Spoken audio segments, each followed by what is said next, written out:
بسم اللہ الرحمن الرحیم۔ السلام علیکم۔ پروگرام اسلام اور عصر حاضر کے ساتھ آپ کا میزبان محمد علی حیدر حاضر خدمت ہے۔ ناظرین، نبی اکرم رسول محتشم صلی اللہ علیہ وآلہ وسلم کا ارشاد پاک ہے کہ رمضان المبارک کے آتے ہی اللہ کریم جنت کے دروازوں کو کھول دیتا ہے اور جہنم کے دروازوں کو بند فرما دیتا ہے۔ اس حدیث سے مبارک کا مفہوم اور اس کی معنویت یہ ہے کہ رمضان المبارک میں اللہ کریم ہمیں ایسا ماحول فراہم کر دیتا ہے کہ جس میں جنت کے قریب ہونا اور جہنم سے دور ہونا آسان ہو جاتا ہے۔ اب یہ ہم پر ہے کہ ہم اس ماہ مبارک سے استفادہ کیسے کرتے ہیں اور کس طرح سے رب کریم کی دی گئی اس اپرچونٹی سے ہم استفادہ کرتے ہوئے جنت کی قربت اختیار کرنے میں کامیاب ہوتے ہیں۔ ہمارا آج کا موضوع ہے فضائل و مسائل رمضان اور روزہ۔ اس حوالے سے بات کریں گے۔ ہمارے ساتھ ہمیشہ کی طرح تشریف فرما ہے جناب علامہ شفاعت رسول۔ آپ کے ساتھ ایک اور مذہبی اسکالر موجود ہیں جناب کریم اللہ ربانی۔ آپ کا تعلق تعلیم اور تدریس کے ساتھ ہے۔ میں آپ کو بھی خوش آمدید کہتا ہوں۔ علامہ صاحب، گفتگو کا آغاز کریں گے۔ میں چاہوں گا کہ آج کے موضوع کے حوالے سے ابتدائی کلمات ارشاد ہوں۔ آج کا موضوع بہت اہم ہے، اس لیے کہ اس موضوع سے متعلق جاننے کے بعد جو روزے دار ہے جی وہ اپنے روزے سے صحیح انصاف کر سکے جی گا۔ بے شک۔ رمضان کی سب سے بڑی فضیلت یہ ہے کہ رب العالمین نے جو روزہ ہم پر فرض کیا وہ ماہ رمضان کا کیا، جی ٹھیک۔ اور روزے کی فرضیت کے ساتھ ہم مسلمانوں کو یہ حقیقت ذہن میں رکھنی چاہیے کہ یہ عبادت صرف مسلمانوں پر ہی فرض نہیں ہے۔ ٹھیک۔ قرآن کے آیت کے حوالے سے کہ یا ایھا الذین آمنوا کتب علیکم الصیام کما کتب علی الذین من قبلکم لعلکم تتقون، ٹھیک۔ اس آیت میں 3 باتیں بیان فرمائی گئی۔ اے ایمان والو، تم پر روزے فرض کیے گئے اچھا جیسا کہ تم سے پہلوں پر فرض تھے۔ ٹھیک مقصد اس کا کہ تم تقوی اختیار کرو۔ ٹھیک۔ گویا تاریخ انسانیت کو اگر آپ دیکھیں اور بالخصوص تاریخ نبوت اور رسالت کو، جی تو آپ کو ہر مذہب میں آپ کو روزہ نظر آئے گا۔ ٹھیک تاریخ انسانیت اور تاریخ نبوت اور رسالت کوئی 2 الگ تاریخیں نہیں ہیں، جی ٹھیک۔ کیونکہ تاریخ انسانیت کا آغاز زمین پر حضرت آدم علیہ السلام سے ہوتا ہے، بے شک اور حضرت آدم علیہ السلام جہاں پہلے انسان تھے وہاں پہلے نبی بھی تھے۔ بے شک۔ لہٰذا اس حقیقت کو ذہن میں رکھیں کہ یہ اللہ کی اتنی پسندیدہ اور مرغوب عبادت ہے جی کہ رب العالمین نے ہر پیغمبر اور اس کی امت پر اس روزے کو فرض کیا۔ جی ٹھیک۔ اور دوسری فضیلت ماہ رمضان کی یہ ہے کہ شہر رمضان الذی انزل فیہ القرآن، کہ رب العالمین نے اس میں قرآن پاک کا نزول کا آغاز فرمایا۔ جی گو روزہ 2 ہجری میں فرض ہوا، ٹھیک تو لیکن قرآن کا آغاز جو ہے وہ اس سے پہلے ہو چکا تھا۔ ٹھیک۔ اور پھر رمضان کی فضیلت یہ ہے کہ اس میں اللہ تعالیٰ نے ہمیں ایک ایسی رات عطا فرمائی ہے جسے لیلۃ القدر کہتے ہیں، ٹھیک۔ جس ایک رات کی عبادت 83 سال کی عبادت سے اللہ زیادہ اکبر۔ اس کا اچھا۔ اجر و ثواب ہے۔ ٹھیک۔ پھر چوتھی فضیلت اس ماہ رمضان کی یہ ہے کہ رب العالمین نے اس کی جو نفل عبادت ہے اس کو فرض کے برابر اس کا درجہ رکھا ہے، ٹھیک۔ اور جو فرض عبادت ہے اس کو 70 کے برابر اس کا اجر اللہ عطا فرماتا ہے۔ پھر اس کی ایک اور فضیلت یہ ہے کہ در حقیقت اس ماہ میں انسان جی کو یہ ایک تربیت دی جاتی ہے، ٹریننگ دی جاتی ہے کہ تم نے امر بالمعروف اور نہی عن المنکر کے راستے پر کیسے چلنا ہے۔ جی ٹریننگ جو ہوتی ہے وہ عام معمول کی زندگی سے تھوڑی سی سخت زندگی گزارنے سے ہی ٹریننگ حاصل ہوتی بے ہے۔ شک ایسے ہی۔ ماہ رمضان میں ٹریننگ یہ ہے کہ آپ نے ایک تو کھانا پینا اور شہوات کو چھوڑ دینا ہے، جائز شہوات کو، جائز کھانا پینا آپ نے چھوڑ دینا ہے۔ آپ نے جب آپ اللہ کے حکم پر جائز کو چھوڑ رہے ہیں تو اس کا مطلب کیا ہوا کہ یہ آپ کو تربیت دی جا رہی ہے کہ جو رب کہے وہ جائز ہے، جس سے رب روک دے وہ ناجائز ہے۔ ٹھیک۔ اب صبح سے شام تک آپ حلال طیب مال کھانا پینا نہیں کھا سکتے، نہیں پی سکتے، اس لیے کہ رب نے کہہ دیا کہ نہیں کھانا نہیں پینا۔ تو یہ در حقیقت ایک ٹریننگ ہے، اور ٹریننگ کو حاصل کرنے کے لیے ضروری ہوتا ہے کہ اس ٹریننگ کی روح کو اپنے اندر پیدا کیا جائے۔ جی ٹھیک۔ اس ماہ رمضان کے روزے کی جو ٹریننگ ہے وہ یہ ہے کہ انسان، اے مسلمان، تیرے اندر یہ طاقت پیدا ہو کہ تو نے ہر حال میں اللہ کے سامنے اپنے سر کو جھکانا ہے۔ ٹھیک۔ جہاں رب کہہ دے وہاں آپ سر جھکا دیں۔ بالکل ٹھیک۔ آپ دیکھیے حضرت آدم علیہ السلام کی تخلیق میں کہ رب العالمین نے فرمایا اسجدوا لآدم، کہ آدم کو سجدہ کرو، حالانکہ غیر اللہ کو سجدہ کرنا تو شرک ہے۔ جی لیکن آدم علیہ السلام کو جب سجدے کا حکم ملا تو ملائکہ نے ایک آن بھی تأمل نہیں کیا، اور سجدہ کر دیا، اور شیطان ابلیس نے تحمل کیا، وہ قیامت تک کے لیے راندہ درگاہ اور ملعون ہو گیا۔ بالکل ٹھیک۔ لہذا ماہ رمضان کی ایک اور فضیلت اس کے علاوہ یہ ہے کہ اس میں انسان کو یہ احساس پیدا کیا جاتا ہے، کیونکہ اسلام جو ہے وہ صرف مذہب نہیں ہے، مذہب معاملہ ہوتا ہے بندے اور خدا کے درمیان، جس میں صرف معاملات بندگی ہوتے ہیں۔ اسلام ایک دین ہے، اور دین کا مطلب کیا ہوتا ہے کہ اس میں بندوں کے ساتھ کیسے چلنا ہے اس کا بھی تعلیم دی جاتی ہے، اور خدا کے ساتھ تعلق کیسے رکھنا ہے اس کی بھی تعلیم دی جاتی ہے۔ تو اب اس میں بندوں کے ساتھ کیسے چلنا ہے، وہ یہ کہ آپ کو دوسروں کو جب احساس ہوگا پھر آپ ان کے ساتھ صحیح چلیں گے، اور اس میں احساس اللہ پیدا کرتا ہے کہ دیکھ تو 12 گھنٹے کی پیاس برداشت نہیں کر سکتا، 12 گھنٹے کی بھوک تو پیاس نہیں برداشت کر سکتا، تو تیرے وہ مسلمان بندے، تیرے وہ انسانی برادری کے جو افراد ہیں جو اسی معاشرے میں رہتے ہیں، اور انہیں 14 گھنٹے نہیں، کئی دن، کئی ہفتے انہیں بھوک سے گزرنا پڑتا ہے، کیا ان کا خیال تم لوگوں کی ذمہ داری نہیں؟ نبی پاک صلی اللہ علیہ وسلم نے فرمایا کہ 40 گھر آپ کی ذمہ داری ہے، دائیں بائیں آگے پیچھے 40 گھر آپ کی ذمہ داری ہے۔ تو رمضان کے کچھ روحانی اہمیت کے فضیلت ہے، کچھ معاشرتی اہمیت کے حوالے سے فضیلت ہے، ہمیں ان دونوں فضیلتوں کو سمجھنا ہوگا۔ بالکل ٹھیک۔ ربانی صاحب، میں آپ سے جاننا چاہوں گا کہ روزے کے دوران ہمیں کن کن چیزوں کا خیال رکھنا چاہیے؟ روزہ ایک ایسی عبادت ہے جو اللہ تعالیٰ نے مسلمانوں کے اوپر فرض کی ہے، اور اس کا خاص ایک مقصد ہے۔ جیسے علامہ صاحب فرما رہے تھے کہ رمضان ہمیں ٹریننگ کے لیے جو ہے وہ درس دیتا ہے کہ انسان ایک خاص جو ہے وہ تربیت کے عمل سے گزرے۔ تو روزہ بھی ایک تربیتی جو ہے وہ عمل کا نام ہے۔ تو اس میں بے شمار ہمیں چیزوں سے جو ہے وہ رکنے کا حکم دیا گیا ہے۔ سٹارٹ سے اگر ہم دیکھیں روزے کی تعریف پہ ہی غور کریں تو الامساک عن المفطرات من طلوع الفجر الى غروب الشمس معنیت التعبد للہ تعالی، اس تعریف کے اندر ہی وہ سارا کچھ موجود ہے کہ انسان روزے کے اندر خاص طور پہ ایسی چیزوں کے ارتکاب کرنے سے بچے جو اللہ تعالیٰ کو ناراض کرتی ہیں اور جن سے روزہ جو ہے وہ خراب ہو جاتا ہے۔ مثال کے طور پہ انسان جان بوجھ کے کھا پی نہیں سکتا، کھانے پینے سے رکنا فجر سے لے کے جو ہے وہ مغرب کی اذان تک، ٹھیک ہے۔ قرآن پاک میں اللہ تعالیٰ نے فرمایا ہے کہ آپ جو ہے وہ کھانے پینے سے باز رہیں جب تک جو ہے وہ سورج غروب نہ ہو جائے۔ تو اسی طرح انسان کو اور بھی بہت سی چیزوں سے جو ہے نا روکا گیا ہے روزے کے اندر، خاص طور پہ جیسے زبان کی حفاظت کرنا، ٹھیک ہے۔ شہوات کے متعلق علامہ صاحب نے فرما دیا کہ رمضان سارے کے اندر ہی خاص طور پہ یہ عمل ہے، لیکن راتوں کو اللہ تعالیٰ نے یہ حلال طریقے جو ہیں وہ سارے جائز قرار دیے ہیں۔ تو روزے کے اندر خاص طور پہ اس چیز سے بھی روک دیا گیا، اور اس سے بھی روزہ انسان کا خراب ہو جاتا ہے۔ اسی طرح خاص طور پہ روزے کے اندر ہمیں اس چیز کا خیال کرنا چاہیے کہ انسان لین دین کے جو معاملات کرتا ہے وہ بالکل شفاف اور صاف طریقے سے ہوں، اس میں کسی قسم کا جو ہے وہ انسان دغا بازی، فراڈ یا جھوٹ، جس کا خاص طور پہ رسول اللہ صلی اللہ علیہ وسلم نے ذکر کیا ہے، من لم یدع قول الزور، کسی کو دھوکہ دینے سے اجتناب کرنا چاہیے۔ جی بالکل ایسے، والعمل بھی فلیس للہ حاجۃ ان یدع طعامہ وشرابہ، کتنے ایسے روزے دار ہیں جو روزہ تو رکھ لیتے ہیں لیکن ان کو اس روزے کا فائدہ نہیں ہوتا، وہ صرف اس وجہ سے کیونکہ وہ روزے کے اندر جو منہیات ہیں ان سے باز نہیں رہتے، اس میں جھوٹ بولنا ہے، اس میں دغا دینا ہے، اس میں فراڈ کرنا ہے، یہ ساری چیزیں اس میں شامل آتی ہیں۔ اسی طرح کذب بیانی، آپ جھوٹ بولتے ہیں، یا ویسے زیادہ سے زیادہ آج کل ہمارے معاشرے میں چونکہ سوشل میڈیا کا دور ہے، ہمارے وقت کا بہت ضیاع ہوتا ہے، تو یہ جو وقت کا ضیاع ہے یہ بھی روزے کو بعض دفعہ خراب کر دیتا ہے۔ رسول اللہ صلی اللہ علیہ وسلم کا واضح فرمان موجود ہے کہ انسان کے اچھے مسلمان ہونے کی علامت یہ ہے ترکہ ما لا یعنی، جن چیزوں کی انسان کو ضرورت ہی نہیں ہے ان چیزوں کو انسان چھوڑ دے۔ اس میں وقت کا ضیاع جو ہے یہ بہت ہی زیادہ جو ہے وہ آج ہمارے معاشرے میں دیکھا جاتا ہے۔ تو اگر انسان روزہ رکھ کے سارا دن سوئے رہے یا اپنی گپوں میں یا سوشل میڈیا پہ بے جا جو ہے وہ چیزوں کے اندر مگن رہے تو اس سے انسان کا روزہ جو ہے نا وہ بھی خراب ہوتا ہے۔ تو ان ساری چیزوں سے اجتناب یہ روزہ ہمیں سکھاتا ہے۔ روزہ جو تربیت ہمیں دینا چاہتا ہے وہ یہی ہے لعلکم تتقون، تاکہ تم متقی بن جاؤ۔ تو متقی کس کو کہتے ہیں؟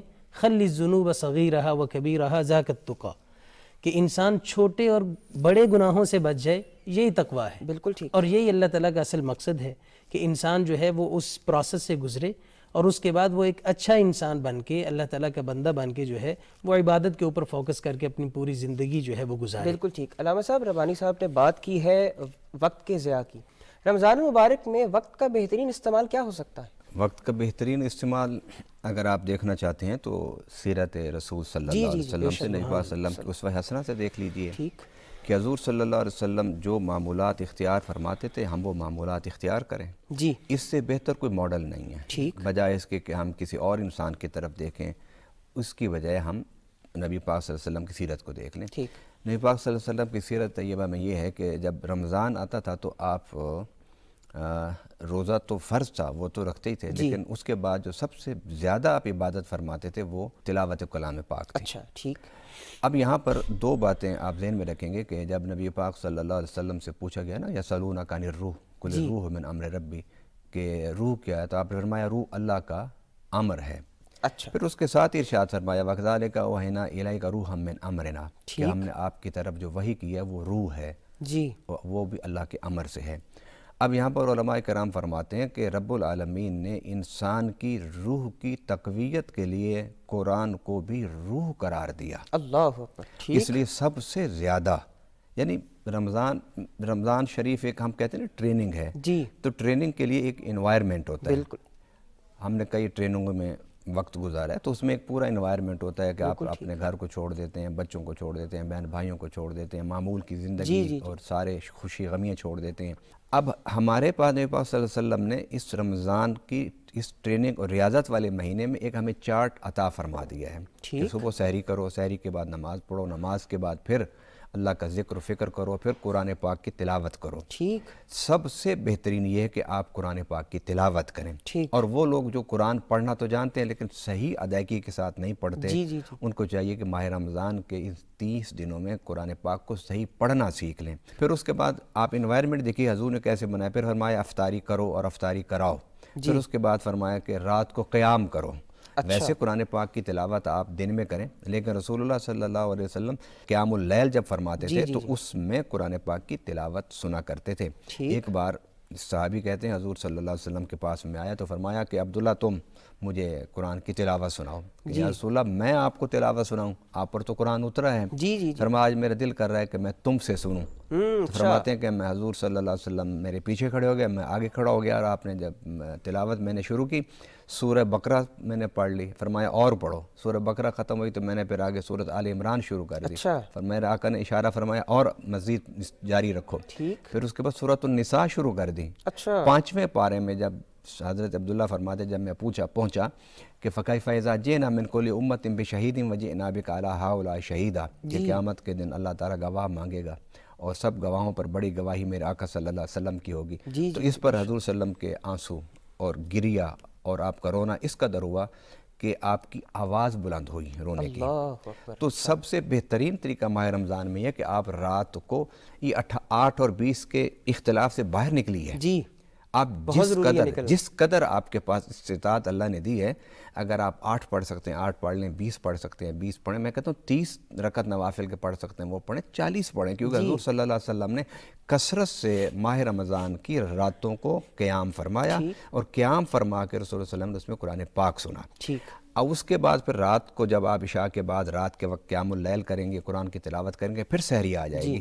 تو اس سحری میں پھر یعنی ایک پورا ایک ہے. پھر آخری جب 10 دن آئے تو حضور صلی اللہ علیہ وسلم بالکل جو تھوڑا بہت بھی مسجد نبوی میں رابطہ لوگوں سے تھا وہ بھی ختم کر دیا اور اعتکاف میں بیٹھ گئے اور پورے اللہ کی طرف متوجہ ہو گئے. لہٰذا ہمیں یہ چاہیے کہ ہم معمولات رمضان کے لیے حسب الاستطاعت، روزہ فرض ہے وہ آپ نہیں چھوڑ سکتے، اس کے علاوہ باقی سب حضور صلی اللہ علیہ وسلم نے ہماری سہولت کی خاطر اسے نفل یا سنت کے درجے میں رکھا. اگر کر سکتے ہو اور جس قدر کر سکتے ہو اسے کرو. یہ مہینہ رحمتیں لوٹنے کا ہے. بالکل ٹھیک. ناظرین گفتگو کا سلسلہ جاری ہے، حاضر ہوتے ہیں ایک وقفے کے بعد، ہمارے ساتھ رہیے. ایک دفعہ پھر پروگرام میں خوش آمدید. ربانی صاحب میں آپ سے جاننا چاہوں گا کہ اعتکاف کے پیچھے فلسفہ کیا ہے؟ جی اعتکاف کے پیچھے اصل میں فلسفہ یہی ہے کہ جیسے علامہ صاحب فرما رہے تھے کہ رسول اللہ صلی اللہ علیہ وسلم کا عمل مبارک ایسے ہی تھا کہ آپ صلی اللہ علیہ وسلم کے اوپر چونکہ پوری امت کی ذمہ داری تھی، تو آپ صلی اللہ علیہ وسلم جو دوسری مصروفیات تھیں ان کو ترک کر کے ایک خاص گوشہ نشین ہو جاتے اور اللہ رب العزت کی عبادت کرتے. تو اس کے پیچھے یہی مقصد ہے کہ انسان دنیا داری کے تمام جو روابط ہیں ان کو ختم کر کے 10 دن کا جو ایک فل پروسیس پیریڈ ہے، انسان اس میں اللہ رب العزت کے قریب ہونے کی جد و جہد کرے. اور پھر وہ ایک ایسا ماحول ہوتا ہے مسجد کا، آپ دیکھیں کہ اس کے پیچھے یہی فلسفہ ہے کہ انسان کی وہ جو طہارت ہے وہ کمال درجے تک پہنچ جائے. انسان اس ماحول میں بیٹھے، تربیتی ماحول ہو اور روحانی ماحول ہو، جی جہاں پہ قرآن پاک کی تلاوت ہو اور جہاں پہ اللہ تعالیٰ کا ذکر ہی ہو.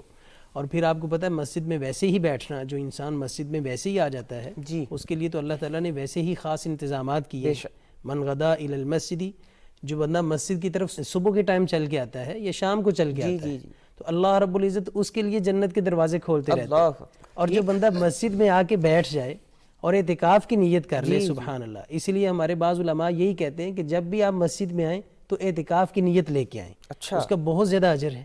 تو انسان جب اعتکاف کے لیے بیٹھتا ہے تو وہ ایک خاص جو ہے اس عمل سے گزر رہا ہوتا ہے، ایک خاص کیفیت سے گزرتا خاص کیفیت ہوتی ہے بالکل. اور اس میں پھر انسان کا اللہ تعالیٰ کے ساتھ ایک خاص تعلق ہوتا ہے. دیکھیں نا کیسے وہ الگ سے خیمے نصب کیے جاتے ہیں اور اس میں بیٹھ کے اللہ رب العزت کی عبادت کی جاتی ہے. ہمارے لیے تو رسول اللہ صلی اللہ علیہ وسلم جو دین لے کے آئے وہ بہت آسان ہے. جی.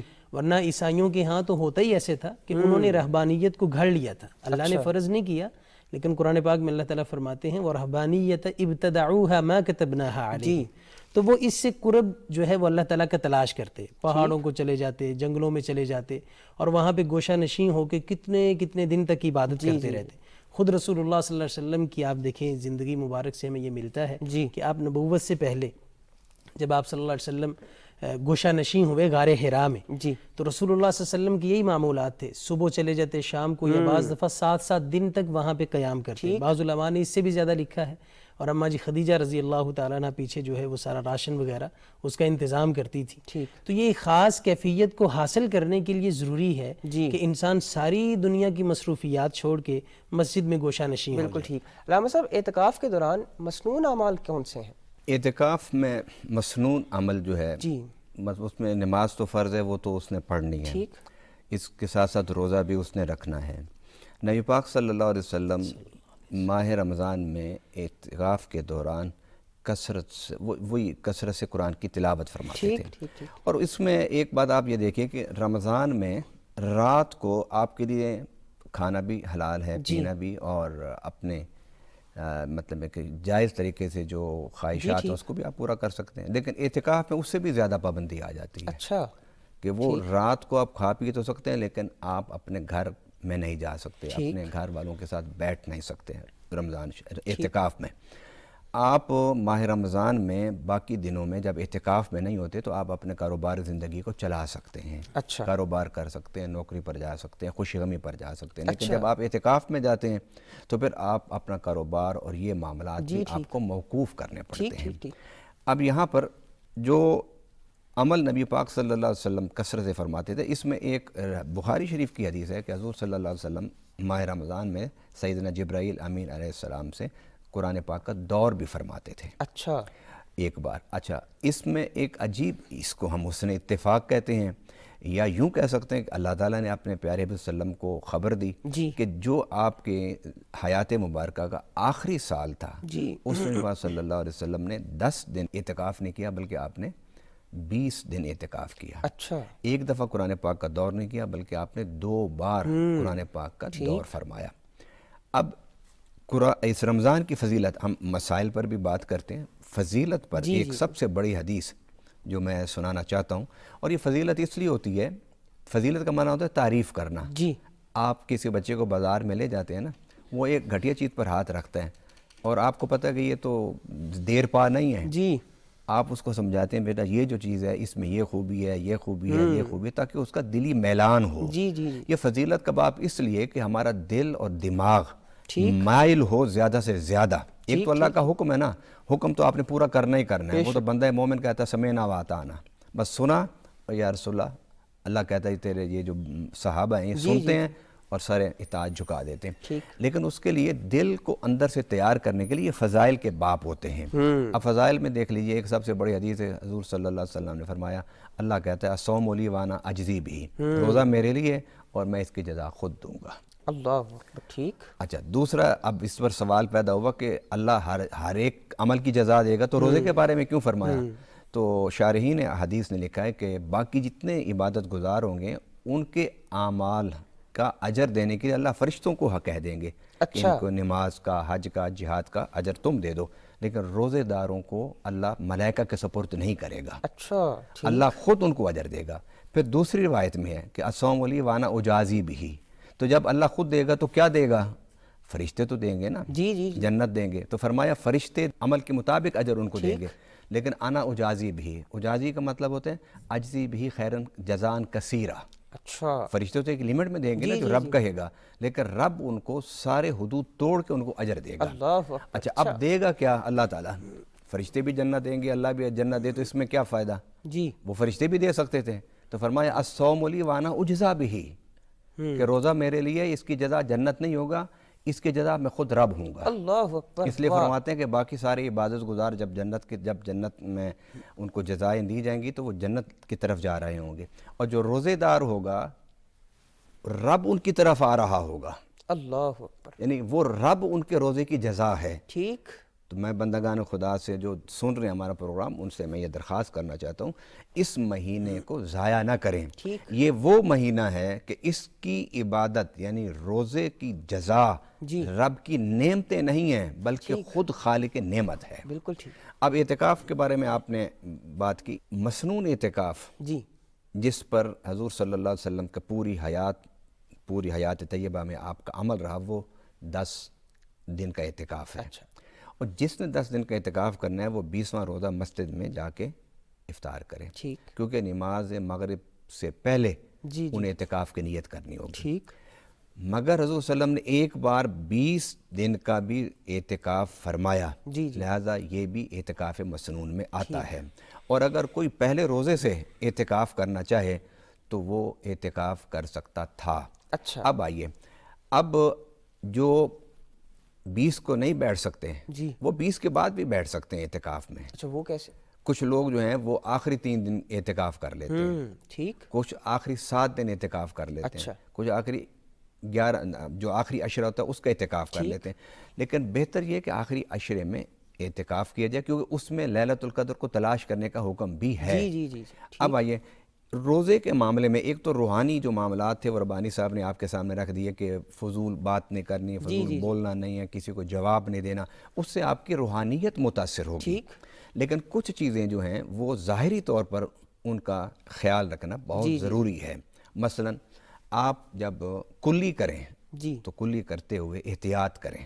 ہاں ٹھیک۔ اگر آپ احتیاط نہیں کرتے اور آپ کا پانی خطا سے اندر چلا جاتا ہے، روزہ تو نہیں ٹوٹے گا، لیکن اس میں بھی علماء نے کراہت کا فتویٰ دیا ہے۔ ٹھیک۔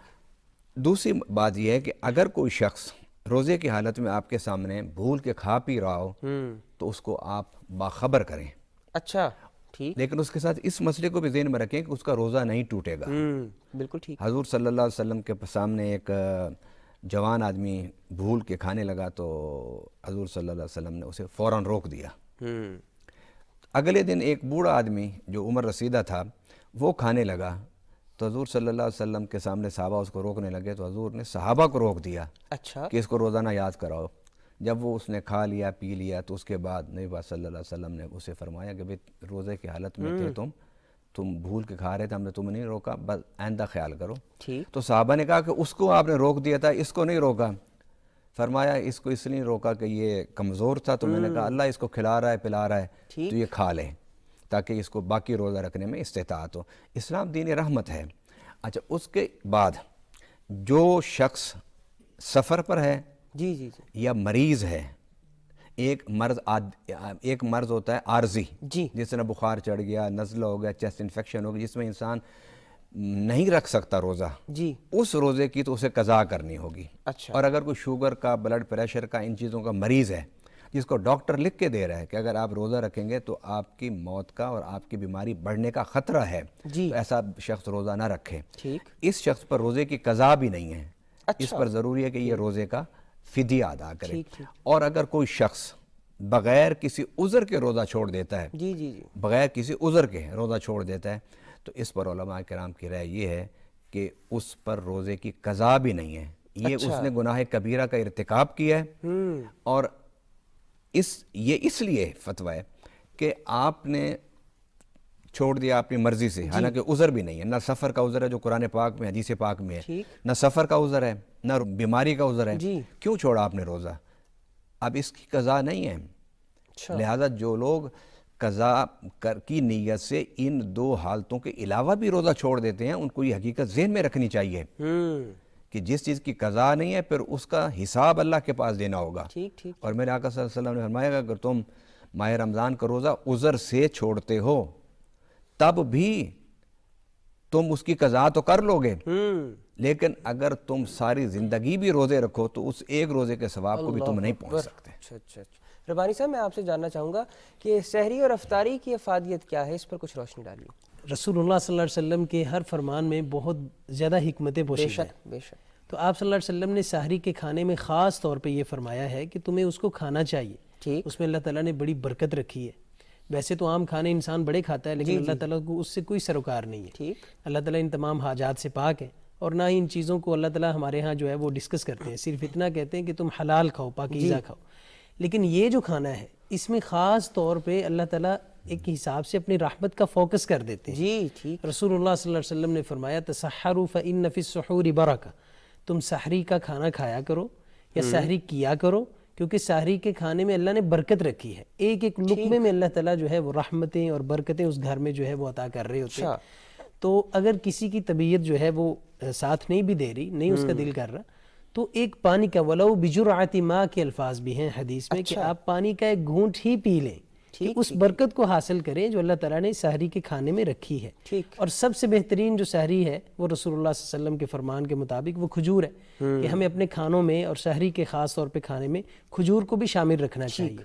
تو یہ بیسک اس برکت کا حصول ہے جو اللہ تعالیٰ نے امت مسلم پہ جو ہے اللہ تعالیٰ نے احسان کیا ہے. اسی طرح افطار کا کھانا ہے تو افطار کے کھانے میں اس سے بھی زیادہ اللہ تعالیٰ نے رحمتیں رکھی ہیں. ٹھیک ٹھیک. رسول اللہ صلی اللہ علیہ وسلم نے فرمایا للصائم فرحتان، کہ روزہ دار کو اللہ تعالیٰ دو ایسی خوشیاں نصیب کرتے ہیں جو کسی اور کے مقدر میں ہے ہی نہیں. اللہ. کسی اور کے مقدر میں نہیں. انسان ہر خوشی کا اظہار کر سکتا ہے لیکن میرے خیال میں علامہ صاحب بھی ماشاءاللہ اس بات کی جو ہے وہ تائید فرمائیں گے کہ للصائم فرحتان، روزے دار کے لیے جو دو خوشیاں اللہ تعالیٰ نے بنائی ہیں نا اس کا اظہار ہی نہیں ہے. اللہ. یہ رسول اللہ صلی اللہ علیہ وسلم کا فرمان ہے. ٹھیک. فرحتن، رسول اللہ صلی اللہ علیہ وسلم نے فرمایا کہ ایک خوشی عند فطری، جب وہ گرمیوں کے روزوں کے اندر جب انسان روزہ افطار کرتا ہے تو وہ جب پانی اندر انسان کے حلق سے نیچے اترتا ہے تو کتنی وہ خوشی محسوس ہوتی ہے. بے شک بے شک. اس کا اظہار نہیں ہے کہ وہ ہر بندے کی الگ الگ کیفیت ہوتی ہے. تو فرحتن عند فطری، رسول اللہ صلی اللہ علیہ وسلم نے فرمایا ایک وہ خوشی کا احساس ہوتا ہے کہ جب وہ افطار کر رہا ہوتا ہے. ٹھیک ٹھیک ہے. اور ایک خوشی تب عنایت کریں گے کہ جب انسان اپنے سارے گناہوں کو لے کے اللہ تعالیٰ کے دربار میں آئے گا. تو جیسے علامہ صاحب نے فرمایا کہ فرشتے واقعہ ہی قیامت والے دن اعمال کی جزا دے رہے ہوں گے، لیکن یہ جو روزہ ہے اس کی جزا کے لیے اللہ تعالیٰ وہ تمام جو ہے وہ رکاوٹیں دور کر کے فرشتوں کو کہیں گے کہ اس کو میرے پاس آنے دو. اچھا. تو جب وہ اللہ کے پاس جائے گا، اللہ اکبر، فرحۃ عند لقاء ربہ، تو جو اللہ تعالیٰ اس کو جزا دیں گے یا اس کا استقبال کریں گے یا اس سے جو ایک ملاقات کا انداز ہوگا اور اس کو اللہ تعالیٰ جیسے اپریشیٹ کریں گے تو اس کی تو مثال ہی نہیں ہے کہ جب اللہ کو ملے گا وہ جو خوشی اس کو نصیب ہوگی. رسول اللہ صلی اللہ علیہ وسلم نے فرمایا اس خوشی کی بھی انسان مثال نہیں دے سکتا. تو سحری اور افطاری اس حوالے سے انسان کو کرنی چاہیے اور ان برکتوں اور رحمتوں کو سمیٹنا چاہیے جو رسول اللہ صلی اللہ علیہ وسلم نے ہمیں بتائی ہیں. ربانی صاحب ساتھ یہ بھی بتائیے گا کہ سحری اور افطاری کا اہتمام مخلوق خدا کے لیے کس طرح سے کرنا چاہیے اور اس کا کیا طریقہ کار ہونا چاہیے؟ جی بالکل. سحری اور افطاری یہ ایک اتنا محبوب عمل ہے. یہ تو عام حالات میں انسان جو کسی کو کھانا کھلاتا ہے یہ تو اللہ تعالیٰ کے محبوب بندوں کا مشغلہ ہوتا ہے. ٹھیک. قرآن پاک میں اللہ تعالیٰ نے فرمایا یطعمون الطعام علی حبہ مسکینا یتیما واسیرا، کہ وہ میرے مومن بندے جو ہیں وہ ان کی یہ عادت کے اندر شامل ہوتا ہے کہ وہ غریبوں مسکینوں کو کھانا کھلاتے رہتے ہیں. سبحان اللہ. تو اگر رمضان آ جائے، ایک رمضان کے فضائل ہیں جو آپ نے سن لیے، اور اس کے بعد سحری اور افطاری کا جو بابرکت کھانا ہے اس میں انسان اگر غریبوں کو شامل کرتا ہے اور ایسے مسکینوں کو شامل کرتا ہے، خاص طور پہ اس کا اہتمام کرتا ہے، تو اس کے تو فضائل اور اس کی برکتیں اس کی تو انتہا نہیں ہے. تو اس لیے خاص طور پہ رمضان کے اندر اس چیز کا اہتمام کرنا چاہیے. جب ہم افطار کی نیت سے بیٹھتے ہیں گھر میں تو ہمیں اپنے آس پاس جو ہمارے کام کرنے والے ہیں یا گلی محلے میں کمزور لوگ ہیں ہمیں ان کا بخوبی علم ہوتا ہے، تو ہمیں انہیں اس برکت والے کھانے میں شامل کرنا چاہیے. رسول اللہ صلی اللہ علیہ وسلم کی یہ سنت مبارکہ بھی ہے. صحابہ کرام کو دیکھیں، ان کا شوق دیکھیں کہ گھر میں کھانے کے لیے کچھ نہ ہوتا لیکن سارا کچھ لا کے جو ہے وہ اپنے مہمان کے سامنے حضرت ام سلیم اور حضرت طلحہ رضی اللہ تعالیٰ عنہ پیش کر رہے ہیں. تو اس حوالے سے روزے کی افطاری کے حوالے سے اور سحری کے حوالے سے ہر ایک مسلمان کو یہ شوق ہونا چاہیے اور کوشش کرنی چاہیے کہ وہ اس کا خاص اہتمام کرے اور جو ہے وہ غریبوں اور مسکینوں کو بھی اس میں شامل کرے. بالکل ٹھیک. ناظرین حاضر ہوتے ہیں ایک وقفے کے بعد، ہمارے ساتھ رہیے. ایک دفعہ پھر پروگرام میں خوش آمدید، اور اب وقت ہوا چاہتا ہے ہمارے سیگمنٹ علم اور کتاب کا. تو علامہ صاحب آج کس کتاب پر گفتگو کریں گے؟ آج ہم انشاءاللہ تعالی کتاب الروح، اچھا، علامہ ابن قیم رحمۃ اللہ علیہ نے اس کو تالیف کیا، اور یہ کتاب آج سے 1000 سال پہلے لکھی گئی. ٹھیک. اور اس کے انتخاب کرنے کا وجہ یہ تھی کہ قرآن پاک کے نزول کا مہینہ ہے یہ، جی، اور قرآن پاک کو اللہ تعالیٰ نے روح کہا. ٹھیک. اور روح کے حوالے سے بہت سارے سوالات کیونکہ لوگوں کے ذہنوں میں ہوتے ہیں. جی جی جی جی. میں انہیں کہوں گا کہ وہ اس ٹاپک پر اگر اپنے اشکالات اور اپنے اعتراضات اور جوابات اگر چاہتے ہیں جی، تو علامہ ابن قیم کی کتاب الروح کو ٹھیک. پڑھ لیں. اور انشاءاللہ آج کی گفتگو کے بعد جن لوگوں کے ذہنوں میں کچھ پرانی مقتدر شخصیات کے حوالے سے جی، جو مس انڈرسٹینڈنگ ہوتی ہے وہ بھی انشاءاللہ تعالی دور ہو جائے گی. کافی حد تک دور ہوگی. اور اس کے ساتھ ساتھ میں ایک بات ضرور یہ کہنا چاہتا ہوں جی، کہ جو میں نے اس کتاب الروح کو پڑھا تو اس میں بھی میں نے علامہ ابن قیم کی رائے کو جب دیکھا تو ان کا مقصد بھی یہ نہیں تھا کہ میری کوئی رائے حتمی رائے ہے. اچھا، انہوں نے اس میں بھی تحقیقات سامنے رکھ دی ہیں. ٹھیک ہے. صحیح، حسن اور ضعیف جو روایات ہیں ان پر بھی گفتگو انہوں نے کی ہے. ٹھیک. ان کا بھی مقصد یہ تھا کہ اس روح کے حوالے سے جو مسلمانوں میں اشکالات ہیں جی، ان کو دور کرنے کے لیے میری جو کتاب ہے وہ ایک بنیاد آپ بنا لیں ریسرچ کے لیے، بنیاد بنا لیں تحقیق کے لیے، بنیاد بنانے حق تک پہنچنے کے لیے. ٹھیک ہے. اور انہوں نے اپنی کتاب کے ٹائٹل پر لکھا ہے یسألونک عن الروح، کہ یہ لوگ میرے پیارے حبیب صلی اللہ علیہ وسلم تو اسے سوال کرتے ہیں کہ روح کیا ہے. اور اس میں بخاری شریف کی حدیث ہے کہ حضور صلی اللہ علیہ وسلم مدینہ میں بیٹھے تھے تو وہاں سے کچھ اہل کتاب قریب سے گزرنے لگے تو حضور صلی اللہ علیہ وسلم بڑے غور و فکر میں تھے. تو کسی نے کہا کہ جا کے پوچھتے ہیں، سوال کرتے ہیں حضور صلی اللہ علیہ وسلم سے. تو انہوں نے کہا کہ تم اگر سوال کرو گے تو پھر تمہیں تیار رہنا چاہیے، تو جواب اگر تمہارے مزاج اور ذہن کے مطابق نہ آئے تو پھر تمہیں اسے برداشت کرنا ہوگا. تو ابھی وہ سوچ ہی رہے تھے، سوچتے سوچتے جب قریب گئے تو اتنی دیر میں سیدنا جبرائیل امین حاضر خدمت ہوئے وحی لے کر. تو انہوں نے کہا کہ ٹھہر جاؤ، وحی کا کیفیات ہیں. جب حضور صلی اللہ علیہ وسلم وحی سے فارغ ہوئے اللہ سے وحی لے کر تو آپ نے خود ہی ان کو بتایا. سبحان اللہ. نبی کے بارے میں جب بھی آپ کچھ سوچیں یا تحقیق کریں یا ان کے فضائل کو دیکھیں تو یہ بات ذہن میں رکھ لیں کہ اللہ تعالیٰ کے کارخانہ حسن و جمال میں جتنی خوبیاں ہوتی ہیں ان وہ سب انبیاء میں ہوتی ہیں. بالکل، بے شک. اچھا، پھر انبیاء کرام میں میرے آقا صلی اللہ علیہ وسلم وہ ہیں جن میں 1,24,000 انبیاء کی ساری خوبیاں اللہ نے جمع فرما دی ہیں. اور اقبال نے بھی کہا تھا کائنات حسن جب پھیلی تو لامحدود تھی، جب سمٹی تو آقا تیرا نام ہو کر رہ گئی. تو حضور صلی اللہ علیہ وسلم کی طرف جہل کی نسبت نہیں کرنی چاہیے، یہ خوبی نہیں ہے. خوبی کیا ہے جو قرآن نے کہا ہے وَعَلَّمَكَ مَا لَمْ تَكُنْ تَعْلَمْ، اے میرے پیارے حبیب جو تو نہیں جانتا تھا ہم نے سارا کچھ وہ علم تجھے عطا فرما دیا. اس مقام پر حضور صلی اللہ علیہ وسلم تو انہوں نے نہیں پوچھا، میرے آقا صلی اللہ علیہ وسلم نے خود ان کے سامنے وہ آیت پڑھ دی یسألونک عن الروح قل الروح من امر ربی وما اوتیتم من العلم الا قلیلا. ٹھیک. تو یہ آیت پڑھی کہ لوگ سوال کرتے ہیں روح کیا ہے؟ روح امر ربی ہے.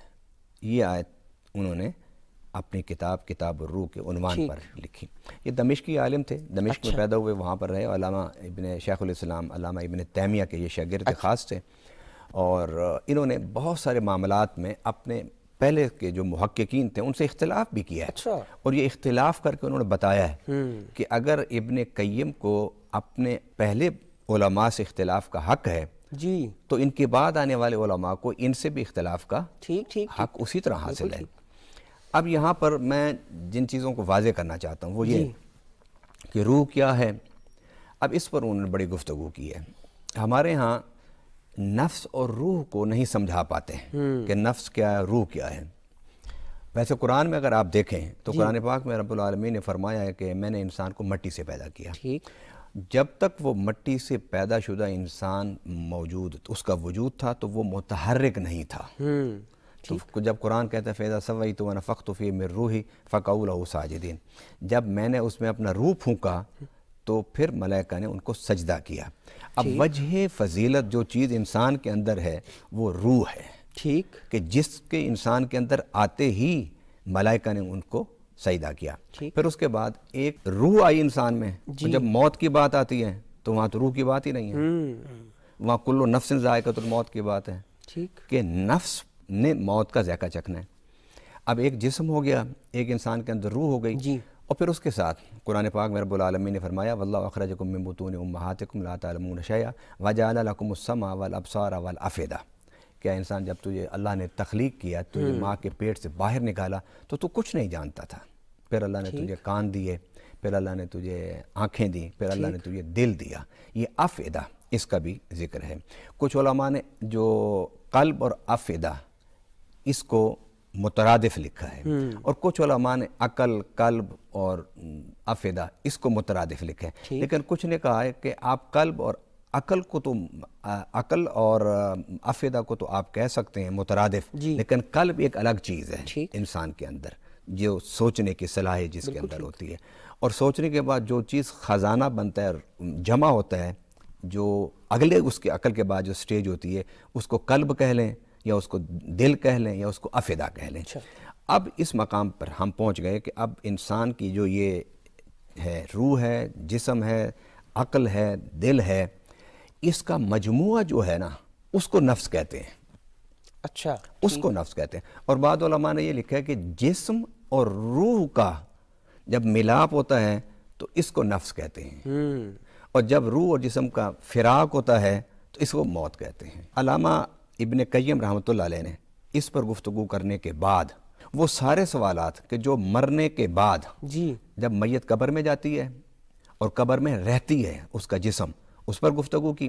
اور پھر انہوں نے لکھا ہے کہ قبر میں عام انسان اس کی کیا پوزیشن ہوتی ہے، اس کی روح ہوتی ہے نہیں ہوتی، اور انبیاء کرام کا کیا معاملہ ہوتا ہے. اس سب پر علامہ ابن قیم نے اس کتاب میں گفتگو کی ہے. بالکل ٹھیک. ربانی صاحب، میں آپ سے بھی چاہوں گا کہ جاننا ہے کہ اس کتاب کی خصوصیات کیا ہے. کتاب جو ہے وہ اپنے مصنف کے نام سے ہی پہچانی جا رہی ہے. جی، کتاب الروح. بیسک علامہ ابن القیم الجوزیہ رحمہ اللہ تعالی یہ بہت بڑے عالم ہیں.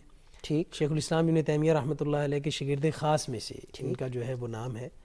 اور ماشاءاللہ یہ جتنے جن کے نام کے ساتھ ابن لگتا ہے، ابن عبد البر ہیں، ابن تیمیہ ہے، ابن قیم ہے، ابن جوزی ہیں، وہ اپنے علم میں کمال جو ہے وہ حاصل کر چکے تھے، اور امت کے اندر جو ہے ان کو ایک اتمام کا درجہ حاصل ہے.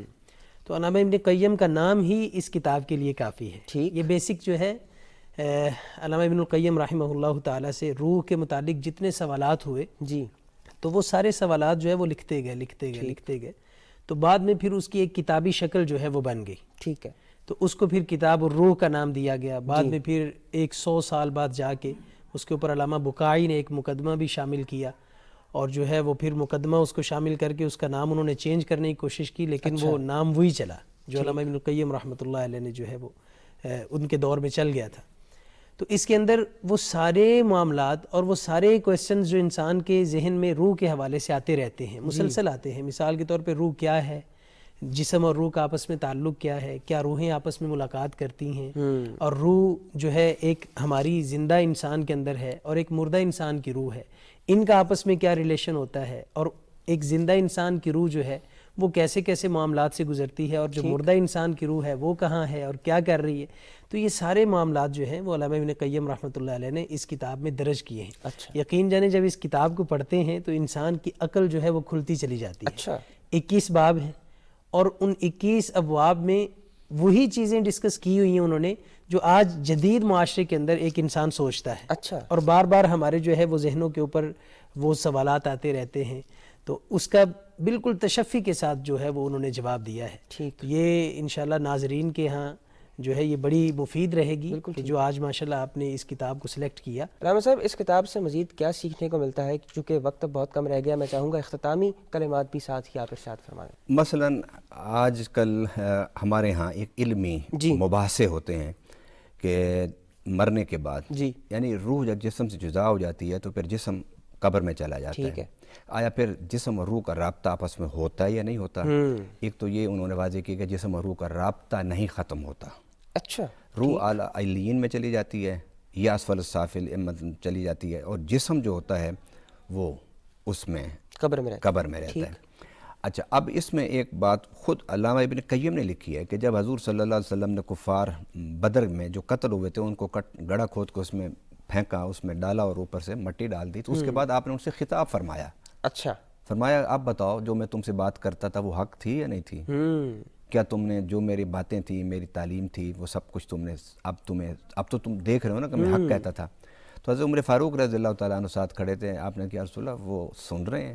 فرمایا وہ نہ صرف سن رہے ہیں بلکہ میری بات سمجھ رہے ہیں، لیکن وہ جواب دینے کی طاقت نہیں رکھتے۔ علامہ ابن قیم رحمہ اللہ نے استدلال کرتے ہوئے کہا کہ اس کا مطلب یہ کہ قبر کے ہزاروں من مٹی کے نیچے جانے کے بعد بھی جو ہمارے لیے مردہ ہے وہ سنتا بھی ہے، سمجھتا بھی ہے۔ یہ انہوں نے اس پر استخراج بھی کیا عقیدے کا۔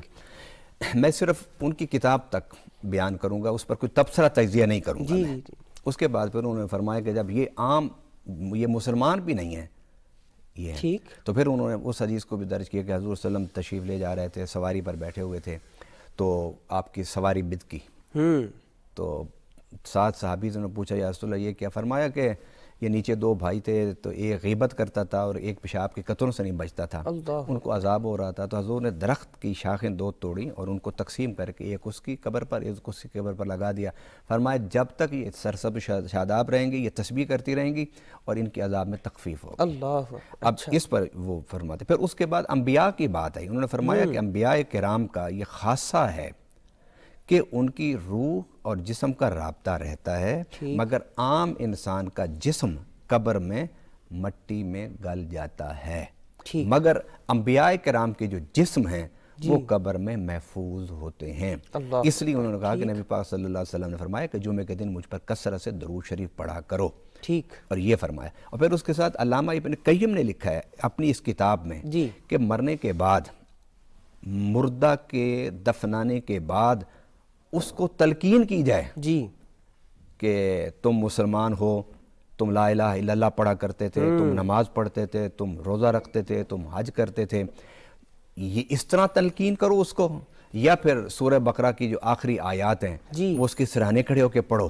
بالکل ٹھیک۔ میں یہ سمجھتا ہوں کہ کتاب الروح سے جہاں روح کے بارے میں آپ کو تحقیق کرنے کے بعد بہت کچھ علم حاصل ہوگا، وہاں پر آپ کو بیسکلی مرنے کے بعد مردوں کے ساتھ آپ کو کیا معاملہ کرنا چاہیے اس حوالے سے اس کی بھی سمجھ آئے گی۔ بالکل ٹھیک۔ ناظرین، پروگرام کا وقت ختم ہوا چاہتا ہے، میں اپنے دونوں مہمانوں کی تشریف آوری پر آپ کا مشکور ہوں۔ حاضر ہوں گے اگلے ہفتے نئے موضوع، نئی گفتگو کے ساتھ۔ تب تک کے لیے اپنے میزبان محمد علی حیدر کو دیجیے اجازت۔